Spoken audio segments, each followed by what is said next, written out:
You're in the bullpen. You might want to watch where you're stepping. Here's American Shorthorn Association CEO Monty Souls. Welcome to this episode of the Shorthorn Bullpen. We're here in NCBA at the National Cattlemen's Association Trade Show and Convention in San Antonio, Texas. And our guest on this episode is Tom Schultz from Neogen, the lab that we use at Shorthorn for all of our DNA work. Tom, it's really a pleasure to have you here because a lot of people have a lot of questions they ask, and I'm not sure I'll be able to ask all the questions and get all the answers. We'll try to answer I think it's going to be a good session here. So tell us what your role is at Neogen first. Yeah, well, thanks for having me on the show today, Monty. So my role at Neogen is the Senior Director and Head of Livestock for North America. So the Neogen business has consisted of basically the animal health business and the food safety business. So under those two umbrellas, we're a global business. And under the food safety business, that would be everything mycotoxins, salmonella, E. coli, some of the, all of your food safety at production and post-production, so deli, behind the counters, all those components. On the animal health side, we have everything from the genomics portfolio and the animal health portfolio to include our needles and syringes portfolio, cleaners and disinfectants for like on the swine and poultry integrated side of the business, as well as some rodenticides and some of the applications on our professional pest management business. So within the global business, we've separated out North America. So I've got the livestock portion of the business, and then I have a counterpart that runs our companion animal business. So same thing, genomics and the animal health business that we offer to veterinarians, dog owners, pet owners, breeders. So if I paid attention enough, you guys actually do DNA on mice. We do. we test and run a whole bunch of things about it. It's pretty important in some areas. It's pretty important. So the whole history started out, on the research side. So that came to organisms like mice and looking at how to use what you'd say pedigrees, right, within a mouse population, and then what's that application. So they're used in human research. So they're actually just like in the cattle business, parent verified. They're trying to do that lineage and parent verification to make sure that their lines of mice are actually being used correctly and documented correctly in big FDA human studies. So that's how they're using most of that, in addition to a whole different variety of species. But our biggest focus is the bovine space. Mm-hmm. So cattle, we're on the beef side of the business and the dairy side. Right. Obviously the integrated proteins is pigs and chickens, and then our companion animal business. So a lot of breeders that would test dogs for, they want to know the defects just as well as we do on the cattle side of the business. Yeah, no, so Neogen's bigger than just DNA lab for the cows and figure our EPDs or genomics or figure some genetic defects, or we like to call them genetic conditions. But it's a bigger area than I think a lot of people may realize, especially when we bring the mice in and look at the human research that's going on that affects our daily lives in other ways. So as we look at what we do, we are a breed organization.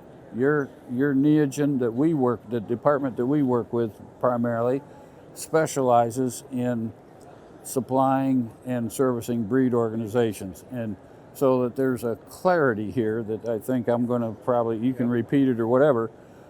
We are your customer. That's the way you look at the things.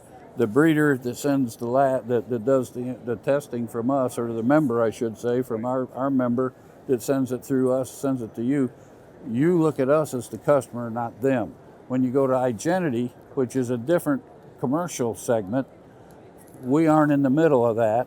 That breeder becomes your customer, and you get a different score. You get different results. So explain that a little bit so that there's a good definition that people understand. Great topic, Monty, and I'm glad we're talking about the opportunity. So the whole Neogen, the whole original GeneSeq business, right, started out with our success model is in order for you to be successful, your customers need to be successful, right?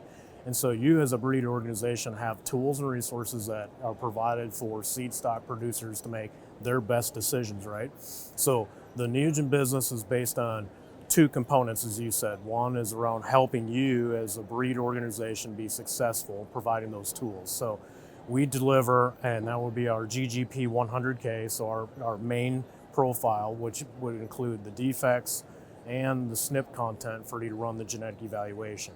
So in that partnership that we see, that would be the tools to give your breeders the DNA content, so the SNPs that are required to get the information back out of their genetic evaluation and deliver it back so they can make decisions and marketing offerings with those EPDs. So we believe that component comes with us supporting your internal team staff with a customer service model, and it's a very customer centric around in the seed stock.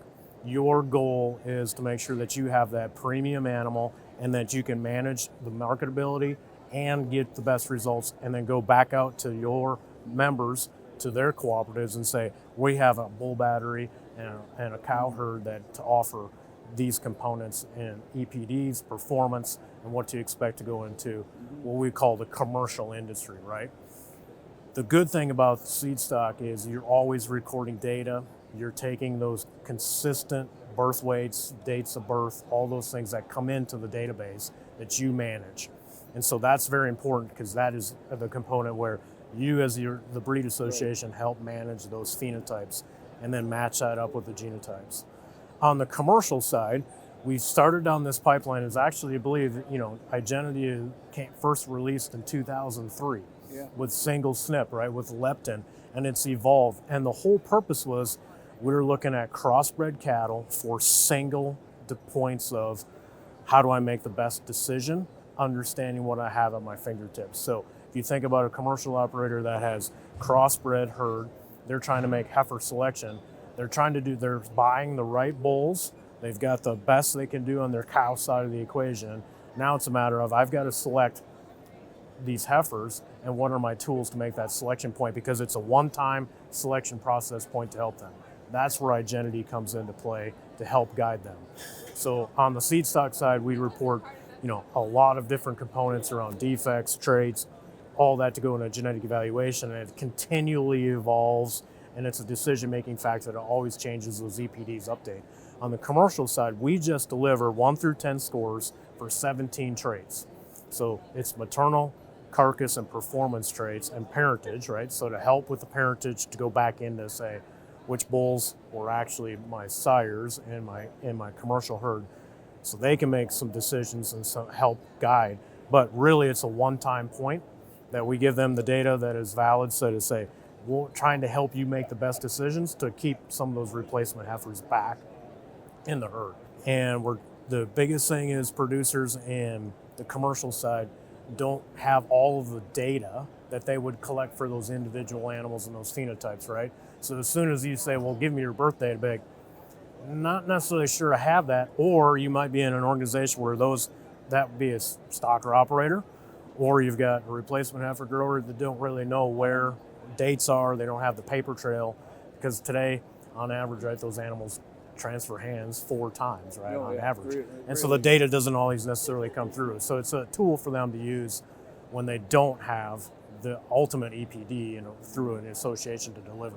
So from a real simplicity standpoint, as you're describing this to me, the purebred breeder, our registered breeder, does the DNA work and gets genomics from their 100K for prediction, for an early prediction, plus their EPDs, and they can go through their replacement heifer pen and decide which ones they want to keep. Especially if they got the genomics, they've got a little more advantage on what to expect. The commercial breeder's going to get some scores from 1 to 10 and go through the same process with a score of 1 to 10 to what cattle they should keep in their replacement pen for whatever traits that would complement or make them know what they need to buy for a bull to complement their females that they got in their herd, or divide their cattle up to get to where they need to be when they want to harvest those cattle. It gives them their opportunity to look at their strengths, what's strong, and their weaknesses, so then it gives them a little opportunity to say, when I'm going to look for a bull, how do I make up for some of those weaknesses? So on those traits, they'll buy this bull that's higher in these EPDs over here to mate to these heifers over here that had a 1 or 2 score versus a 9 or 10. And so it's easier for people to really get this wrapped around their head yeah, you're using DNA for the same purpose, but you're getting two different products. Correct. Two different products, two different kind of decision-making factors that was set up. And the genetic evaluation, right? Your EPDs continually update and evolve, right? And in the commercial space, we'd like to do that, but it just, that decision-making point is at one point in time, and everybody's just got to keep moving forward. You just got a bullseye one time. You're shooting at it right there, and that one time that you hit it. With our EPDs, you're going to continually update as you get more data. They'll adjust and change according to how the information that comes in will affect those older animals or mothers or sires or progeny and whatever. So, no, it's really helps, I think, if producers understand Igenity's this, Neogen does this through your breed association. So when we look at all the things that we can do, I mean, we've evolved unbelievable when we stop and think about where we were 5 or 6 years ago. I know it was interesting to me as an executive when we just look at parentage markers. And we go back to the STRs that were 13 or 14, and then we went to 75 or something, then to 100 and some. I think we're at 200 and some now.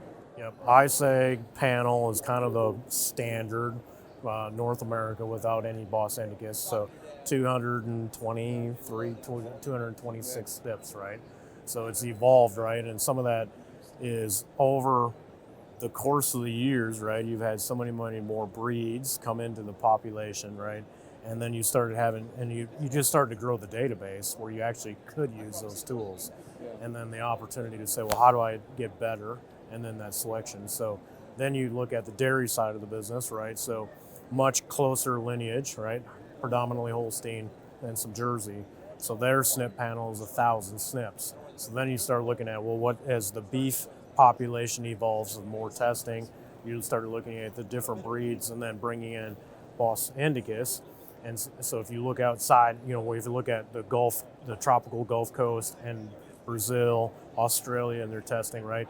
We'll probably start growing that parentage SNP markers to close to 1,000 also, right? Yeah. And it's just evolution of science. And ISEG's kind of the founding partnership to say they're the governance, what's the best use for the parentage side. And I don't think people understand how accurate this becomes the more markers we get to put in there, because even we found a few discrepancies when you go back to 13 markers versus 200 and some. Oh, somebody made a mistake. Not intentional, just so you kind of have to adjust all that and move forward and just grandfather in and go forward. It's the evolution of the tools. The more we know, the more we find out. We may not always like it, but that's the way it is. That's just the way it is.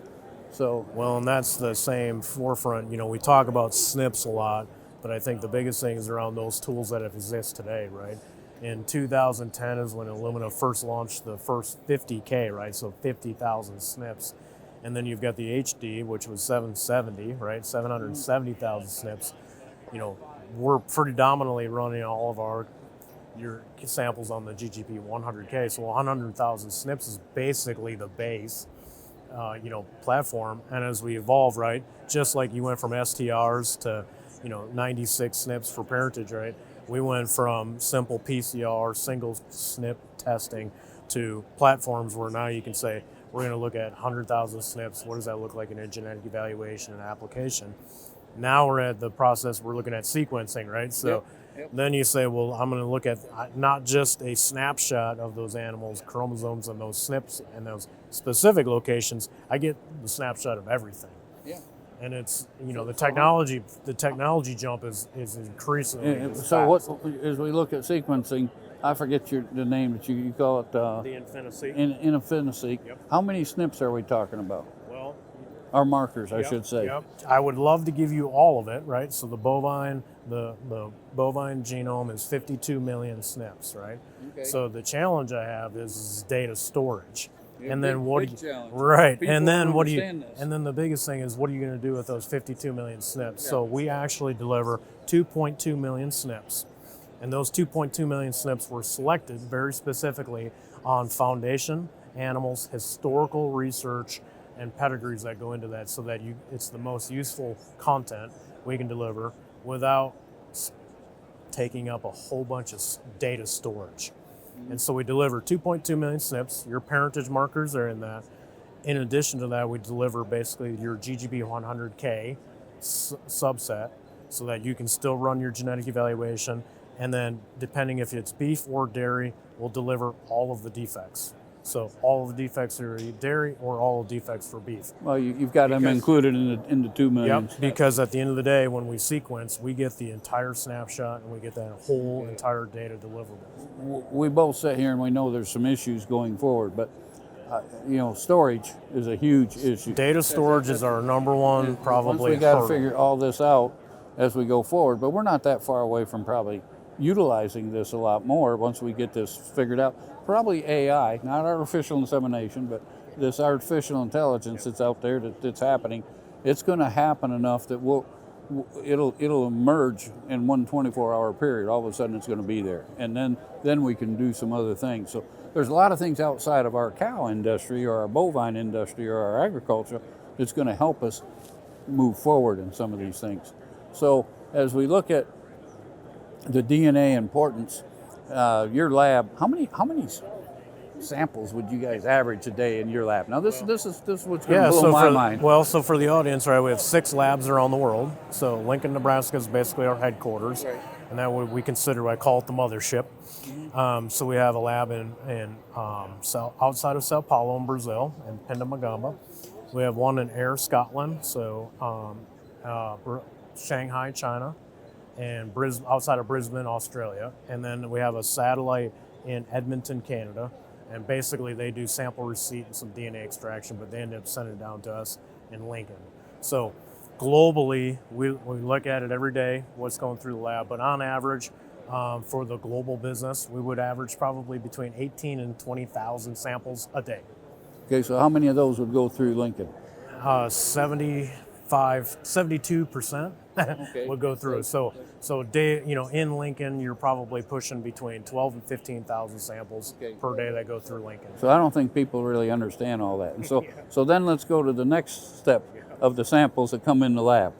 The people, you almost have to go tour this to get a grasp of what's going on.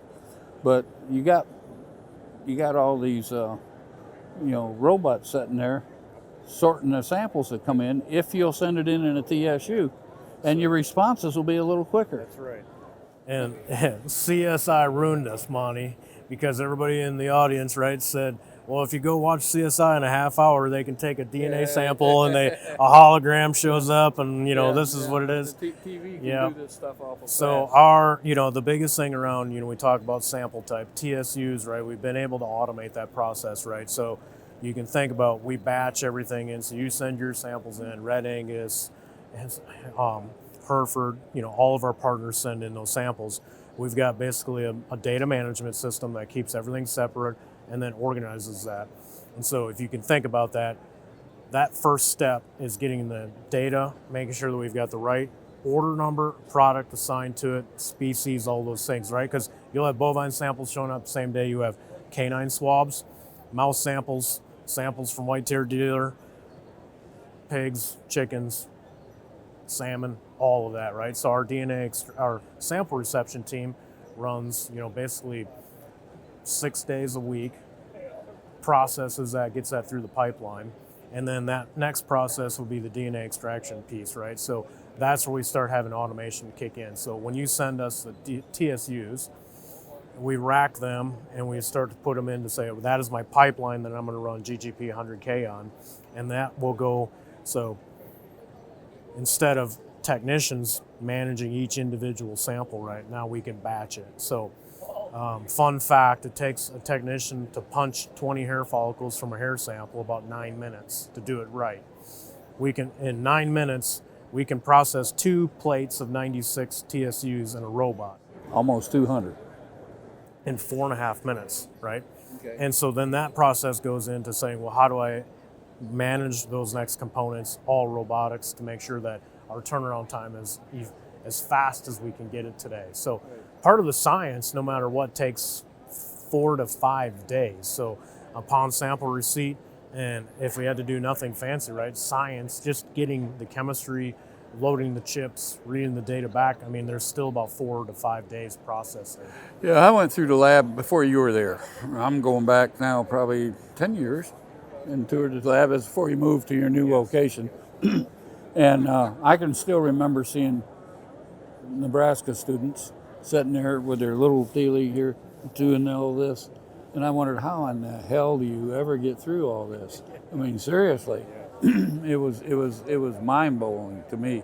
So today we've got a little more technology being used, but more technology. We still have a pretty big team. I mean, just for Lincoln, right? I mean, our team that processes those samples to maintain the pipeline. I mean, we still have about 230 employees, right? So, you start thinking about how our job is to process with high throughput, high quality, and giving you fair pricing, understanding that we're trying to help your breeders be successful and make sure that they're making the right decisions and selections get to be successful at a bull sale. So when we look at that, and I don't even know if you use the machines yet, so I'm going to ask the question. I can remember going in and they had a gel machine. It was a tube like this, and there's gel up there, and it was hunting genetic defects, and they put the defect in there, and then they let it swim across the gel, and it depends on which way it goes to whether it's going to be a carrier or not. Do you still use those? No, not very much anymore. See, that's the technology advancement that I didn't think you did, but I just wanted to show folks how much things have advanced. You think about it as the evolution of the bag phone that we all had in the pickup truck to now you've got a flip phone and a cell phone that you can do just about everything on it, and Venmo money. I mean, it's crazy. So, I mean, the same evolution has somewhat happened with DNA technology. The biggest thing we're still trying to get to is how do you still bring more value from that SNP and the content to drive better decisions in the cattle business. And if you think about this, Monty, I mean, it's all about adopting that technology to make the best decisions to drive the future of basically the operation, right? And that's what we try to strive is to bring those tools and opportunities to say, what can we provide you one step up to make sure that you're making the right decision with confidence. Right, and on top of all of this, you've got you used the word pipeline, and I used the word pipeline at my office about getting for genomics, getting it in the pipeline back to what we use as IGS, because our membership base thinks Neogen does the genomics because it's a DNA test. You don't have anything to do with genomics. You just share the markers with in our case, IGS. Within your case, right? and you just put it in that pipeline to go to them, and then we can get the. So you can tell us, we're able to find out whether you're parentage qualified or got a genetic condition or whatever, but it's going to take us another week before we really know the genomics, because it got to go through another pipeline. And I'm glad you mentioned that, because that's a critical piece, right? So the IGS pipeline runs weekly, right? So if we deliver the data and it might be, the end of, by the time Ryan turns the crank on the genetic evaluation, you've got to wait that next week. So the timing is pivotal around. It's very pivotal, because if it's the wrong day of the week, it could be 2 weeks. Right. And all the breeds are like, it's not just IGS. It doesn't matter if it's Angus or Hereford. They've all got the same situation, because Neogen does not do the genomic testing. Yeah, the actual genetic evaluation, right? So the bioinformatic genetic evaluation, right, comes from the IGS pipeline. Yeah. And then that delivers data back to you, where you deliver that back to the members. So there's some transition of data. You supply the markers for the genomics to review and evaluate, basically is what it amounts to. And I don't think a lot of folks understand that. So as we look forward here, and Neogen's a big part of all of our purebred breeds, not just Shorthorn, because you do a lot of the beef cattle in the country. So, and I know you got a lab in Australia, and like Shorthorn, we've got our connections there, so we've used it back and forth some. So, what's new?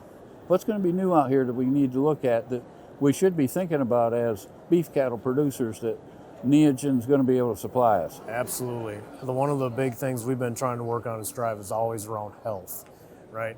And think about it from the seed stock producer creates, the best genetics they can, and then you go through the channel into feed yards and what your pressures are in the cattle business today, right? So you have outside consumers that don't have any understanding of where their food comes from, and then they start throwing out things about antibiotics and all those components around the health. So one of the things we've been really trying to partner with other people, because we're big into partnerships, because we know we can't do it all, and that just builds our strength of tools to deliver to producers. Well, what can we do around health? And that would be immunity, or what does that look like for bovine respiratory disease? So just keep your eyes open. We're still working through some things. It's been a long-term project. I hope we get some stuff out here in the next couple, luckily a year.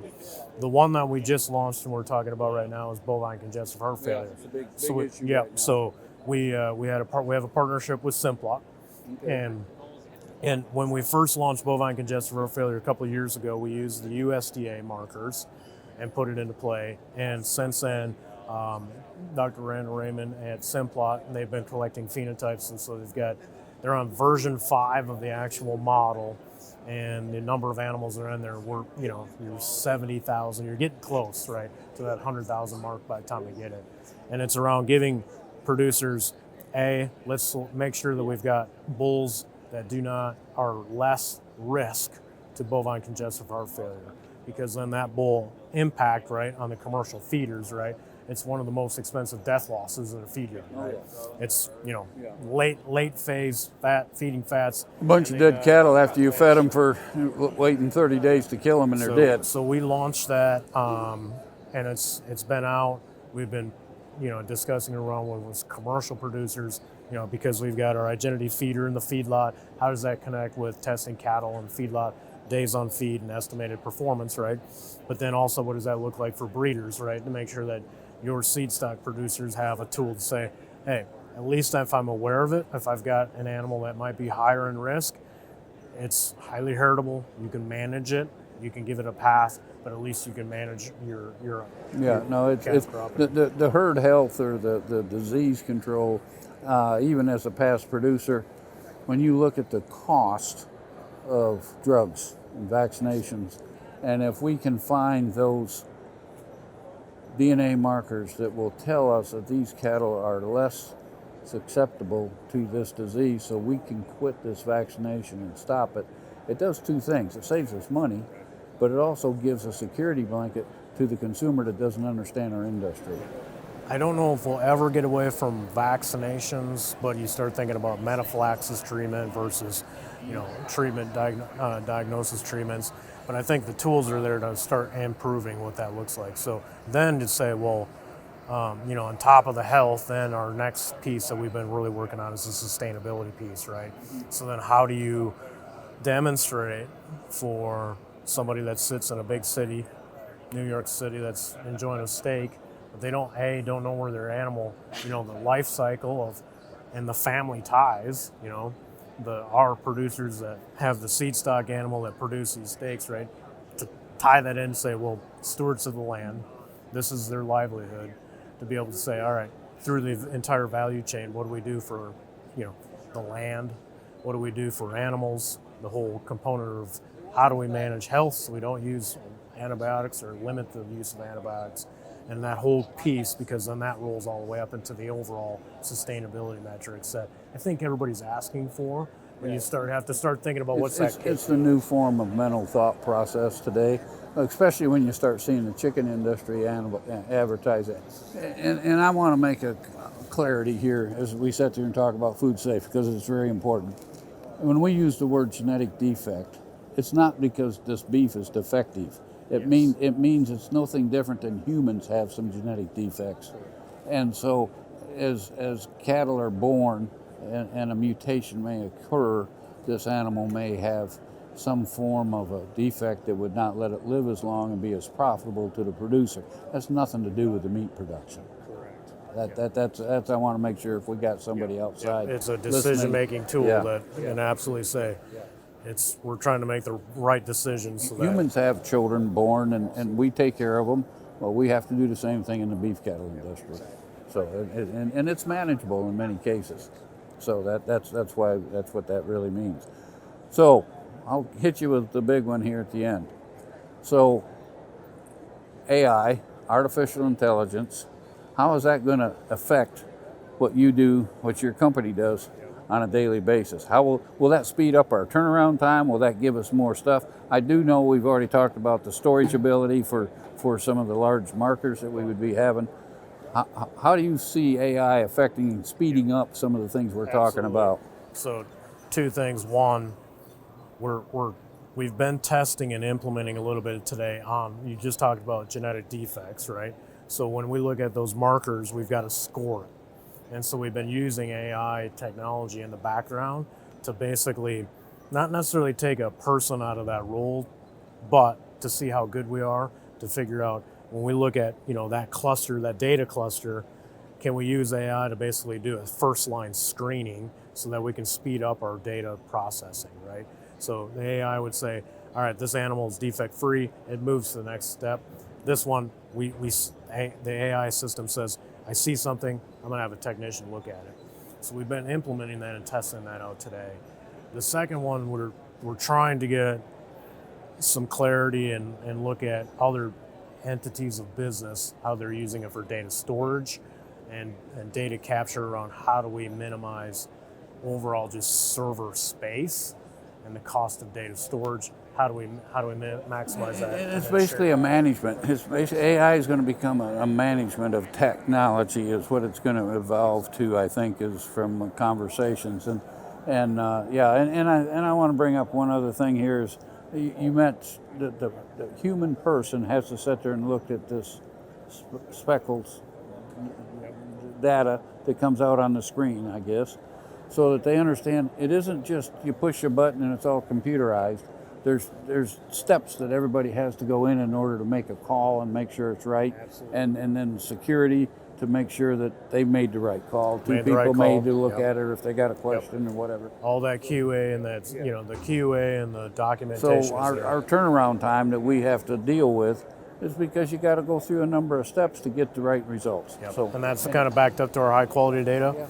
We've got the process and the steps. So yes, we may take an extra day or two, but we want to make sure it's right. It's always important. It's very important. So, well, that's a wrap. We want to thank Tom for coming and explaining some of the things at Neogen today, because I think it's really quite interesting for a lot of producers, not just shorthorn breeders. I think any beef cattle producer in the country can understand a little bit more about DNA. So we want to thank you for being here today, Tom, and that's a wrap today here on the Shorthorn Bullpen at the National Cattlemen's Beef Association Convention and Annual Meeting here in San Antonio, Texas.